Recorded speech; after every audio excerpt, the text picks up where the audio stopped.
the Coaching Moment conversation. If you are here live, I'd love for you to pop in a comment and say hi. And if you're here on the replay, welcome to you as well. It's good to have you here. So today we are talking about overcoming limiting beliefs. So it is one of my favorite topics. I will tell you more about why. But before I dig into that, if this is your first time catching the Coaching Moment conversation, my name is Angie Robinson, and I am a leadership and a life coach, and I help individuals and teams and organizations really maximize their confidence and their performance by helping to remove barriers, set goals, and really elevate self-awareness, which to me is the magic of getting what we want out of our lives is self-awareness. So I have over 20 years of leadership experience myself, so I do focus mostly on leadership coaching and development, but everything I talk about with my approach really applies to everything in life, honestly. So, but I have been a leader in a leadership position for pretty much my entire career, also in human resources. So I've coached leaders and I've helped organizations grow their cultures and just kind of their leadership development. And so that is what I bring to the table. And I also bring to the table my love of Disney, as you can probably see in the background. And if you know me at all, you know that I am a huge Disney fan. And I just use that for inspiration, honestly, for the work that I do. But let's dive into today. So I do these Coaching Moment conversations because the self-awareness work that I do, I use in my coaching. And those of you who have been clients before, you know that's really my approach. And I just think it's beautiful stuff. And so I want to bring that some of those concepts and tools to you in these bite-sized pieces, right? So I do a lot of kind of teaching in here, and hopefully you can apply some of this. And then in coaching is when we really go deep in these topics. So if you haven't seen the other Coaching Moment conversations, I think we're on the 5th one now. You can check those out on my Facebook page under videos, or head over to my website, which I will share later as well. And you can catch all of those there as well. So good stuff. So Lou Mangello is here today. Hello, Lou. You had me at Disney, of course. He is a fellow Disney fanatic. So thank you for joining. Perfect. Okay, so grab a notebook. If you don't have a notebook, this is a good one. They're all good ones, but this is a good one. We are talking about overcoming limiting beliefs. And as we are talking today, I want you to be thinking in your head if you have any thoughts that pop up with limiting beliefs, which we'll talk about what that means in a moment. But be jotting them down, right? Like my hope is after we have this conversation, you will kind of go and do the work for yourself. So I'm going to give you some thoughts and some prompts around that, but that's kind of the intention here. But as we're going along, if you have comments or questions, please pop them in here. We all learn from each other. Again, if you're watching the replay, do that anyway, because I will for sure be checking that. So, okay, I always have to put this up because it is very foundational to me that self-awareness is pixie dust for making the most of our lives. And in particular, if you are a leader, an entrepreneur, insert those titles into lives, right? Because really that self-awareness is what elevates you as a leader and as an entrepreneur as well, and any other role in your life too. So, okay, so here we go. We're talking limiting beliefs. Why I say this is a big one is because I honestly do spend a lot of my time with clients on this topic in kind of roundabout ways probably, but it's because so much of what holds us back is really in our mind. And so we do spend a lot of time on it. That's why I feel like this is like one of those topics that really can be, they're all game changers, but this one, huge. So we have, research would show that we have about 50,000 to 70,000 thoughts a day, right? Like that's a lot going on in our brains. And I found a study that says that actually about 95% of those thoughts are negative. Now, we aren't aware of all those thoughts. There's a lot of things happening that we aren't aware of, but that is a lot for our brains to take. When we have those thoughts, when we hold one of those thoughts as true, then that's a belief, right? So then our thoughts are beliefs. And where do those beliefs come from? There's a lot of different places that we get our beliefs, right? It might be our childhood, like how we were raised, where we were raised, societal norms, what society tells us. What else? What other things? Things that people say, like a comment that someone can say can get stuck in your brain and become a belief that we hold as true. Just based on our life experiences, that's how we get beliefs. And if you have any other thoughts about where beliefs come from, but those are some of the things that I think about, right? Education for sure, what we are taught. So we know what a belief is. A belief is a thought that we hold as true, right? But a limiting belief is when that thought or that conviction that we hold as true and absolute is holding us back, right? So that's where the word limiting comes into. Have you ever heard of this term before? If you pop it in the comments, yes or no. Have you heard of the term limiting beliefs before? I'm just kind of curious as to where people are with this concept. So as people are popping in there, again, the limiting belief is typically a barrier that causes us to miss out on the things that we want. So that's, again, where that term limiting comes into play. You might have heard it too as the stories we tell ourselves. I talk about that as well. And it's also like the tapes that run in our head. You may have heard that term as well. So Lou says, yes, heard of the term limiting belief, but I'm here because I need help clarifying what it is and how it applies to me. Absolutely. Let's talk about that. So hopefully the what it is clear based on the definition here. It's a belief, a thought, a belief that holds us back. That's the limiting part. Here's the thing with limiting beliefs is that nobody is exempt from them. We can have the most successful leader, whatever that means to you in the world, right? Who has limiting beliefs. There is nobody that's exempt from them. We're all on the same playing field with that, which might be good news. I'm not sure. But the key is, or the magic is, right, is when we can bring awareness to that and what do we do with them. And that is where it is a total game changer. So this is how it can apply to you because we all have them and we can all change them and do something about them. So here's some common, I'm just giving examples, some common limiting beliefs you might hear as a leader or from a leader. You know, all good leaders have all the answers. Good leaders never show signs of weakness, right? So those are some things I'll hear from leaders. Other common ones I'll hear very typically, I'm too old to ... I'm too young to ... right? Others can do it better. I don't have enough experience. I was told X, therefore I can't do Y, right? You can just insert all the words. So those are some common examples. Oftentimes, not always, but oftentimes the limiting belief will have words in it, such as always, never, can't, won't, should, don't, right? Not always, but that is kind of common when you think of what a limiting belief is. Lou just said it's more than just self-doubt. Yes, for sure. Self-doubt. Let's see, the limiting belief is the thought, right? It is the thought. The self-doubt is a feeling, typically, or an action that comes from the thought. So it's kind of where the self-doubt comes from, is from the limiting belief. Hopefully that helps clarify, Lou, on that as well.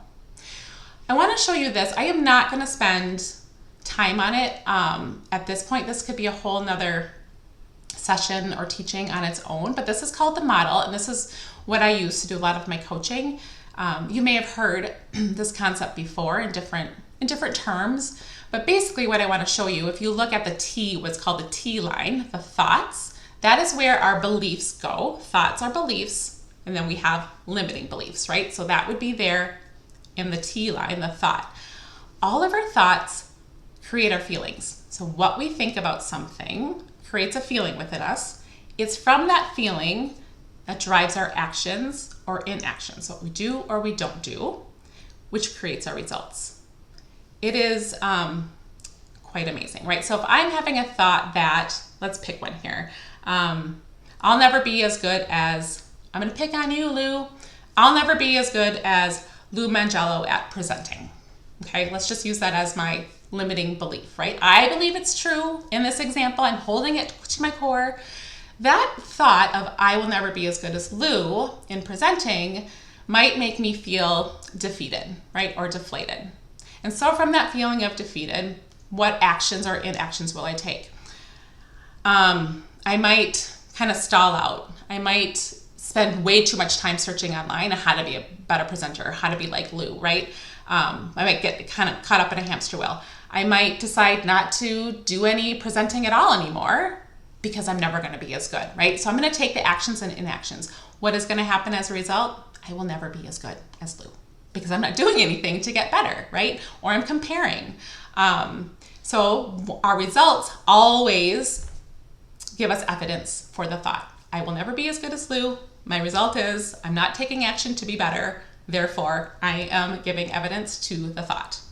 Hopefully that makes sense. Again, this is something that we could spend a whole ton of time on. I'm not going to, but I just wanted to kind of show how it all kind of works together. Oh, Lou. All right. So the question might come up, how do I identify my limiting beliefs? And here is, again, as you're watching, whether live or replay, be thinking of if there's something already bubbling up for you. If you are so courageous and willing even to share what a limiting belief that you might be holding in the comments, that would be awesome because, again, we can learn from each other. And here is the one thing that I wanted to say that I just didn't, but when we allow our limiting beliefs to drive our actions or our inactions, the world is missing out on the best version of you. When I say the world, I mean the world, right? Your team, your clients, your customers, your family, your friends. When we allow limiting beliefs to drive our actions or inactions, the world is missing out on the best version of you. This is why it is so important. All right, you can tell I get a little passionate about this. So how do we identify what our limiting beliefs are? There's a few ways. Obviously, we want to bring awareness to them. So the first thing is to be open, right, to examining limiting beliefs. And so there are a couple of things to identify within yourself where you know there's probably a limiting belief that I should explore. So, for example, if there is something that you've been wanting to do, there is something that you want to say, there's a certain way you want to show up, right? But something is holding you back. You're not quite sure what that thing is, but you're not doing the thing. Most likely, there is some sort of limiting belief there worth exploring, right? There could be a situation where you just feel uncomfortable. You get that kind of queasy feeling, a little uncomfortable. There's probably a limiting belief underneath that. There is a statement or a comment that someone has said to you recently, back in your past, whenever, that sticks with you, that kind of keeps bubbling up. There is a limiting belief tied to that. So it's really kind of noticing that I'm stuck, I'm not doing something. Oh, golly. I'm sorry, I just have to share some comments, right? I love this. Lou says, I think it's so important to be comfortable acknowledging that we all have them, owning them, and finding out how to overcome them. Absolutely. Like I said, no one is exempt from this. We are all humans. We have the darn human brain, right? Tricky little thing. But acknowledging and doing something is where it's at. Okay, so you've got the uncomfortable feeling. You know that there's something probably there. Here's what you do next. This is what I do. This is what I suggest. You do what I call a thought download. Basically what that is getting all the stuff from here out of your brain onto paper. If if talking into your phone, the voice memo app is a way to do it, or the dictating, like on your computer, how you can dictate and then the words pop up.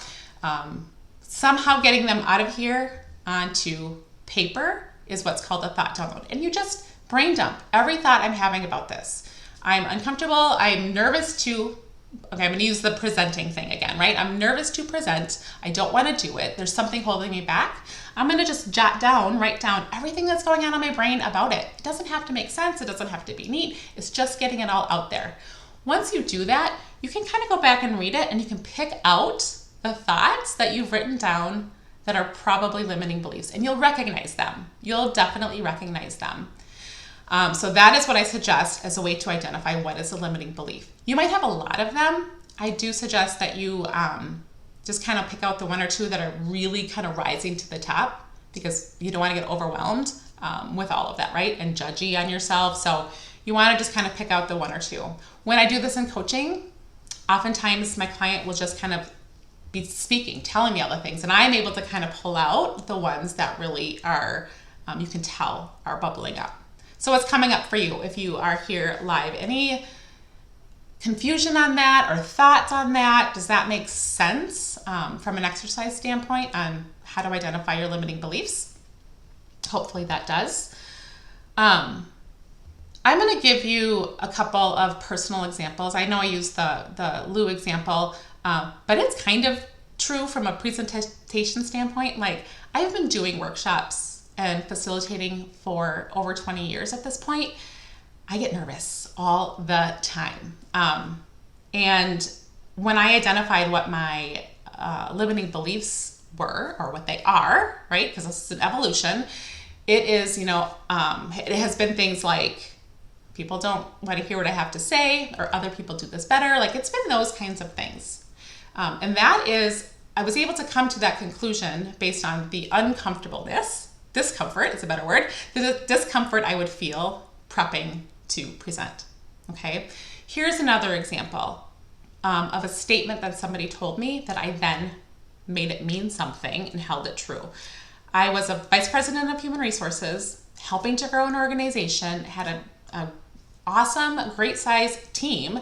And I was told by my boss, and this wasn't intended to be bad or anything, but he said that I was too emotional. I was too emotional. That was the statement. Now, what he actually meant, I could make assumptions. What I made that mean was that I'm a weak leader. Like, that component with other lessons learned kind of as you were going up the ladder, I made that mean I am a weak leader, and I held that to be a belief, right? So what would happen? I did not show up for the longest time the way that I knew I could, because I was so worried about appearing or being too emotional and then appearing weak. But what happened is I wasn't showing up, so probably either appearing weak or feeling weak because I wasn't living up to my best leadership self. So those are some examples of some limiting beliefs. Okay. So now you've identified your limiting belief. What do you do from here? Let me share with you my thoughts.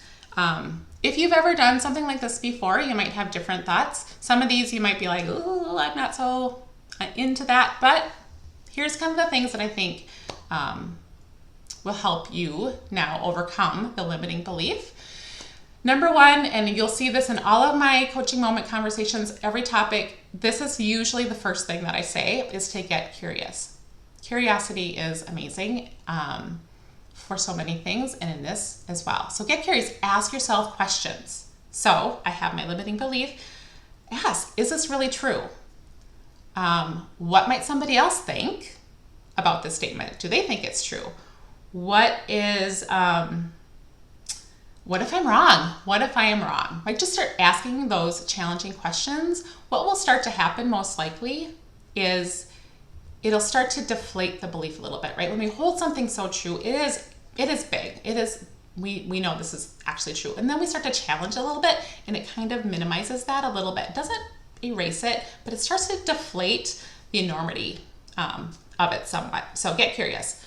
Number two is edit the belief. We get to write our stories. This is true. We all get to decide where we go, how we go, what the end looks like for us. We are the editors of our story. So edit the belief. Literally write down your limiting belief and then write a new one. Now, here's the key. It has to be believable, right? It can't be something where you've gone from 0 to 100 and this new belief is so out there that you don't believe it. That is not going to be sustainable and work. So it has to be believable, but you want to rewrite it. Even things like, I'm just looking at my examples here.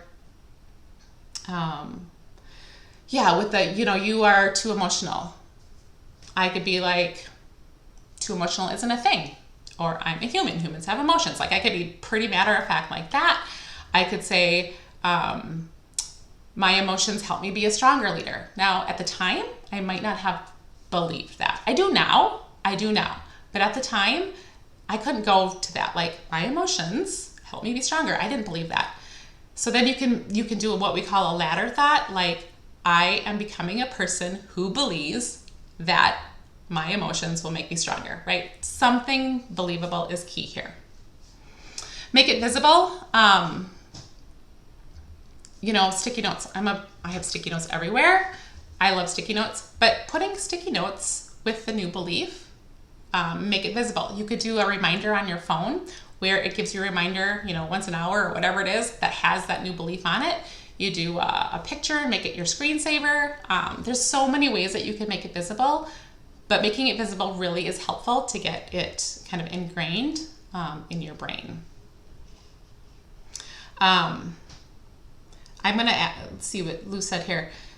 They can be overwhelming to the point of paralysis. What do you mean by that, Lou? Do you mean the belief itself can be overwhelming to the point of paralysis? Is that what you mean by that? I want to make sure I understand so I can respond to that. So as Lou is maybe commenting on that, the next thing is to practice. So here's the thing, right? Our brains, when it believes something, we have all these neural pathways, and those beliefs are create their own neural pathways that can get very, very deep, especially depending how long you've had this belief or, those types of things. But your neural pathways can be very, very deep. And so we have the ability to create a new neural pathway with our new belief, but it's not like that. It's not just at a snap of a finger. We have to retrain our brain, right? So practicing the belief is important. So again, when you feel the limiting, or that limiting belief comes up in your brain, you just say, thank you very much, brain.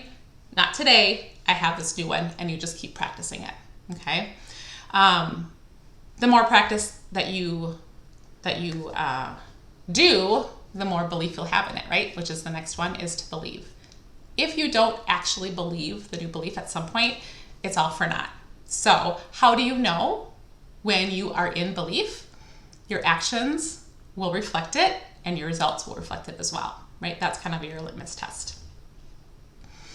And I'm going to go back quickly to Lou here. So yes, once you identify it, the limiting belief, it's easy to obsess over it, and the fear is paralyzing.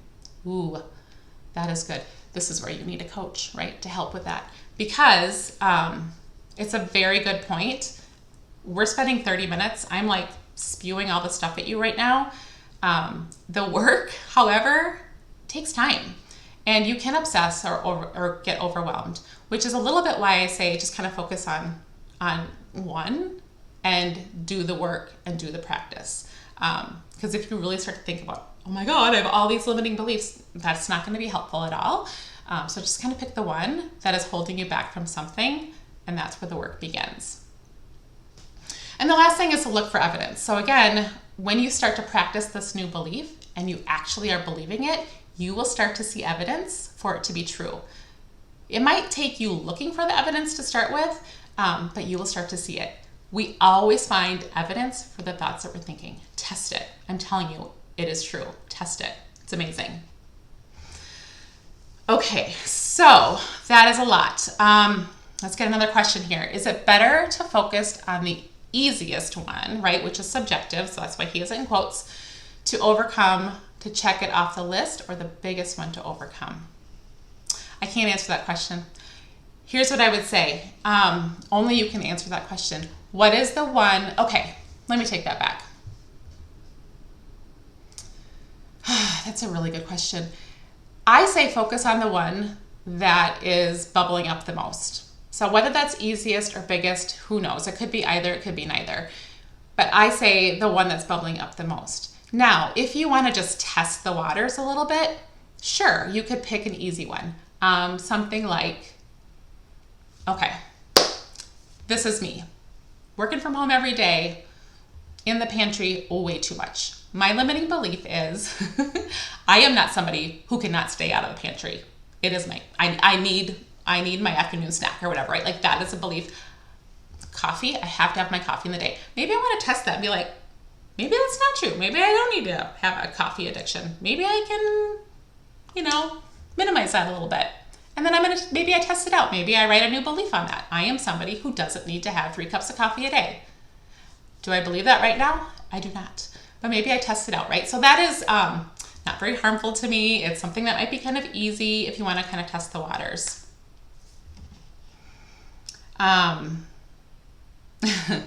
All right, I feel like doing the little ones will help you gain confidence and build, yeah, the momentum. Yes, absolutely. So that is true.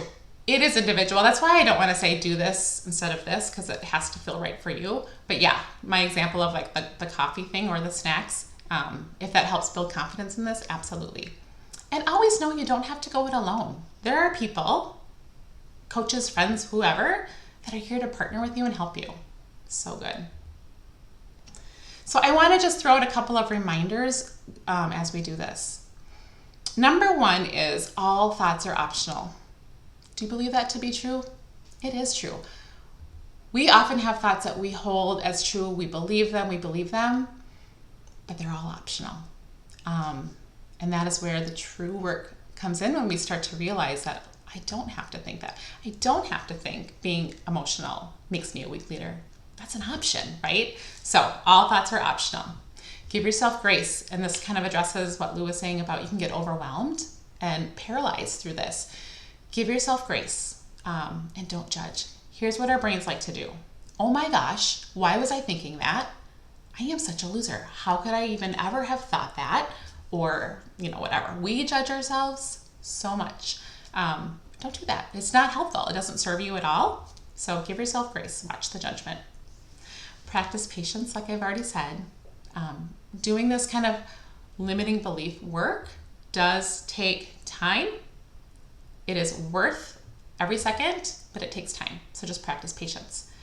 And I always say this, right? Anytime we're doing self-awareness stuff, it can get uncomfortable. You've got to get comfortable with being uncomfortable. Dare greatly. Those are my words for the year. It's where the magic happens, guys. Outside of your comfort zone, it's where the magic happens. Okay, so I know this was a ton, right? I'm going to close it with this quote that I don't know who said it. I just found it. The only limits in your life are the ones you create with your mind. I believe it to be true. I believe it to be true. But that was a ton. That was a lot. Good stuff, though. Hopefully this kind of just gets your brain thinking a little bit. Something to where you can start to notice, like, whoa, I just had one of those things, a limiting belief I heard Angie talking about. It just happened. What do I do with it now? It just gives you something to kind of think about and work on. I am here for you. I would love to help you with this work. Reach out to me if you want to stay connected. You can go to my website, angie-robinson.com. You will find past coaching moment conversations. You will find free resources there. You will find old or previous Monday Magic messages. You can have those pop right into your email box if you'd like to by signing up and subscribing. Blog posts, all the things are there. Connect with me, LinkedIn, Instagram, and Facebook. Shoot me a DM anytime. If you want to just talk through some of this stuff, I am here for it. I am here for you. Thank you so much. You've got this, Lou. Thank you so much for all of your participation as well. And that is it. Have a great day. See ya.